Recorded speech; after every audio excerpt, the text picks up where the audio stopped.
नमस्कार, आपण पाहतायत ठळक वार्ता। भारत देशाने नुकताच आपला 78वा स्वातंत्र्य दिवस साजरा केला। संपूर्ण जगाला हेवा वाटेल अशी उल्लेखनीय कामगिरी भारत देश सध्या करतोय। परंतु स्वातंत्र्याच्या 78 वर्षानंतर देखील माणसाच्या मनातली जात मात्र जाता जात नाही।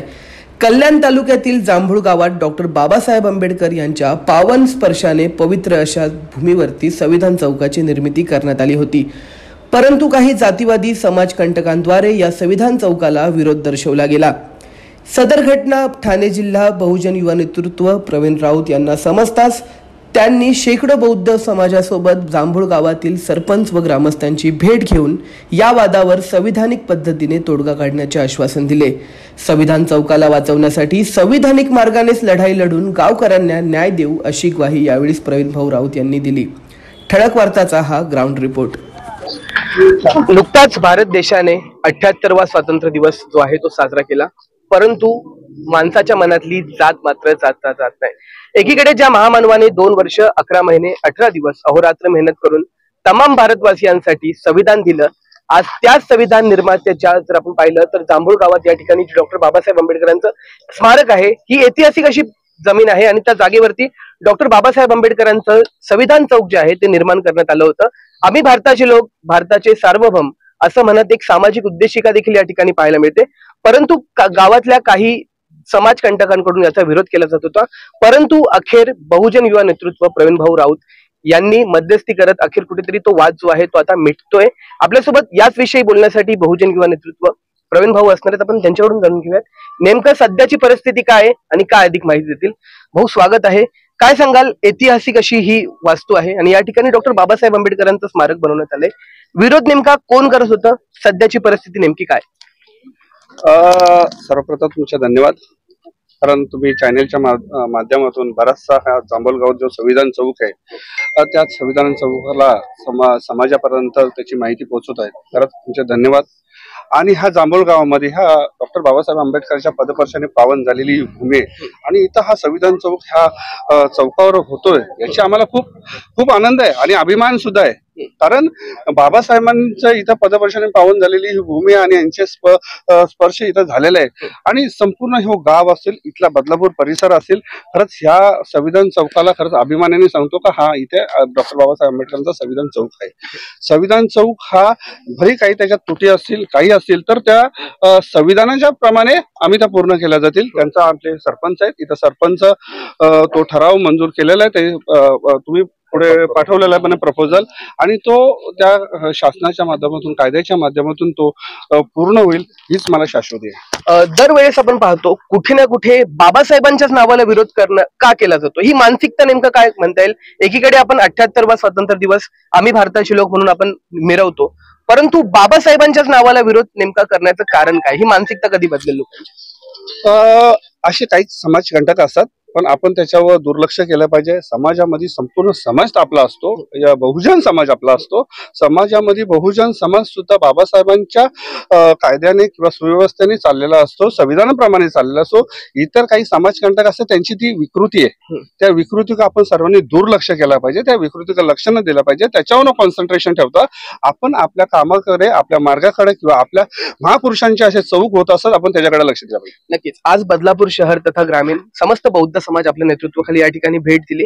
नेमकी काय सविस्तर चर्चा झाली आणि काय तुम्ही समाजाला आश्वासन द्याल की या संविधान चौकाच्या रक्षेसाठी आपण नेहमीच पाहिलं तर अग्रेसर असतात, समाजाला काय मेसेज द्याल? समाजाला एवढंच मेसेज आहे का समाज हा जो संविधान चौक आहे, ज्या जांभूळ जागे आहेत आणि इथले सर्व ग्रामस्थ आहेत, सर्वच माझे नातेवाईक पण याच्यामध्ये आणि संपूर्ण बदलापूर पूर्ण इथे उपस्थित आहे। अंबरनाथचे, उल्हासनगरचे सुद्धा कार्यकर्ते इथे आलेले आहेत आणि न्यायाची भूमिका असेल तर आम्ही हा न्याय आहे, आम्ही हा शासनाकडे मागणार, आम्ही न्यायालयात न्याय मागणार आणि आम्हाला संपूर्ण शाश्वती आहे का हा संविधान चौक असा डौलाने इतर राहणार। नक्कीच आपल्यासोबत सरपंच आहेत, आपण त्यांच्या देखील प्रतिक्रिया घेऊयात।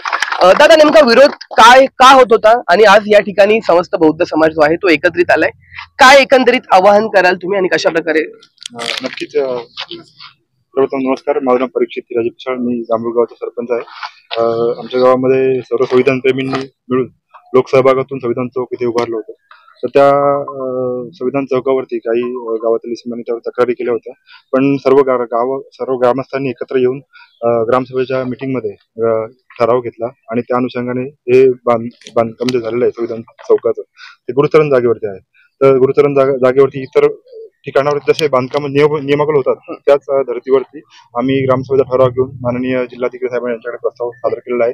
प्रवीण भाऊ असतील, आमदार कतोरे साहेब असतील, यांनी देखील जिल्हाधिकारी साहेबांशी बोलणं केलेलं आहे आणि येत्या काळामध्ये तसं नियमावली झालं तर जे काही शासकीय फी वगैरे असेल ती भरून हे आपलं जे अभिमान आहे ते असंच इथे म्हणजे डोलात उभं राहणार आहे. नक्कीच आम्ही सगळे एकत्र आहोत. आमच्या गावामध्ये असं याच्यापूर्वी पण असं कधी नव्हतं. सर्व समाज गुन्हा गोविंदांनी एकत्र येऊन नांदतोय आम्ही. छत्रपती शिवरायांची जयंती असो की आदरणीय डॉक्टर बाबासाहेब आंबेडकर यांची जयंती असो, आम्ही सगळे गावातले गावकरी मिळून मिसळून आम्ही सगळे उत्सव आणि जयंती साजरी करतोय. अशीच एकता याच्या पुढे देखील आमच्या गावामध्ये ठेवायची आहे आणि शांतता सुव्यवस्था नांदवायची आहे. ठीक आहे, काहींनी काही वेगळे विचार ठेवून काही पावलं उचलले असतील, पण शेवटी सर्वोच्च कायदा आहे आणि या कायद्यामार्फतच आपण संविधानामार्फतच हे चौक जो आहे तो नियमन करण्यासाठी आमचे प्रयत्न चालू आहेत. म्हणून असं म्हटलं जातं की ही जागा गुरुचरण आहे, परंतु चौकालाच विरोध का? अनेक या ठिकाणी बांधकाम देखील पाहायला मिळत आहेत. अशा वेळी जाणून बुजून कुठेतरी चौकाला विरोध का केला जातो? आता ती काही मानसिकता पण असू शकते त्याच्यामध्ये, पण आपण त्याच्याकडे न विचार करता जे चांगलं आहे ते जास्त आहे आणि जे वाईट आहे ते थोडं आहे. जास्त जे आहे चांगलं आपण त्यालाच घेऊन चाललं पाहिजे. आज प्रवीण भाऊ राऊत या ठिकाणी स्वतः येऊन तुमच्याशी देखील चर्चा झाली. काय नेमकी चर्चा झाली आणि ग्रामस्थांना कशा प्रकारे आश्वासन द्याल संविधान चौक? नाही, प्रवीण भाऊ म्हणजे माझे गुरुवर्य आहेत. म्हणजे मी म्हणतो 5-7 वर्षापूर्वी आम्ही त्यांची भेट झाली होती. त्यानंतर आम्ही कंटिन्यूस भेटतोय. कोणताही विषय असू दे किंवा काही असू दे, प्रवीण भाऊंकडे मी आदराने बघतो आणि मी जेव्हा केव्हा त्यांना हाक मारतो त्यांचा माझ्या पाठीवरती हात असतो. या संदर्भात पण प्रवीण भाऊंनी पहिला आमदार साहेबांची, किन्नीकर साहेबांची यांच्याशी बोलून त्यांनी आम्हाला मार्ग सुचवला की सरपंच तुम्ही ग्रामसभेचा ठराव जो आहे तो सर्वोच्च आहे, तर तुम्ही तर ग्रामसभा बोलवली तर त्यात काय होऊ शकतं. भाऊ मी म्हटलं ग्रामसभा बोलवलं म्हटलं माझ्या हातामध्ये आहे, मी तेवढं करू शकतो म्हटलं. आणि प्रवीण भाऊंच्या मार्गदर्शनाने गावातील लोकांनी पण पुढे येऊन, सर्व समाजातील लोकांनी पुढे येऊन ठराव केलेला आहे. आता बघूया, आता पुढचा चेंडू शासन दरबारी आहे. शासनाला पण समजतंय की याच्या मार्फत आपल्याला गावात शांतता आणि कायदा सुव्यवस्था प्रश्न निर्माण होऊ नये या दृष्टिकोन शासन पण मला वाटतं एक चांगला निर्णय घेईल आणि सगळ्यांना एक आनंदाची बातमी येत्या काळात मिळेल. दादा, आता प्रवीण भाऊ, शेवटचा प्रश्न. आपण नेहमीच समाजासाठी एक पाऊल पुढे असतात. आज देखील आपण या ठिकाणी भेट देऊन ग्रामस्थांशी देखील चर्चा केली.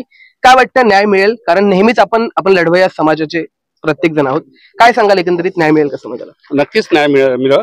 बाबासाहेबांचं संविधान आहे आणि संविधानावर आम्ही सर्वच जण विश्वास ठेवणारे आहेत आणि संविधानाप्रमाणेच आम्ही चालणार आहेत आणि ह्या संविधानाला सुद्धा कायदेशीररित्या आणि मंजुरी मिळेल ही मला 100% गॅरंटी. नक्कीच. जर आपण पाहिलं तर गेल्या अनेक महिन्यांपासून या गावामध्ये एक जो वाद होता तो वाद अखेर कुठेतरी मिटण्याच्या प्रयत्नावरती आपल्याला पाहायला मिळतंय. बहुजन युवा नेतृत्व प्रवीण भाऊ राऊत यांनी स्वतः या जांभूळ गावात येऊन संविधान चौक या ठिकाणी महामानव डॉक्टर बाबासाहेब आंबेडकरांना अभिवादन करत अशी ग्वाही दिली की येणाऱ्या काळामध्ये हा संविधान वाचवण्यासाठी संविधानाच्याच मार्फत आम्ही पाऊल उचलून संविधान चौक जो आहे तो वाचवण्यासाठी नक्कीच प्रयत्न करू. तुर्तास इतकाच, परंतु पुन्हा एकदा देशाला स्वातंत्र्य मिळून 78 वर्षानंतर देखील जी जातीयवाद, जी मानसिकता काही लोकांची आहे, काही समाजकंटकांची आहे, त्या मानसिकतेचं करायचं काय असा प्रश्न सध्या उपस्थित होतोय. तुर्तास इतकाच. व्हिडिओ जर्नलिस्ट राहुल साळवे सोबत मी अनिकेत, जांभूळगाव.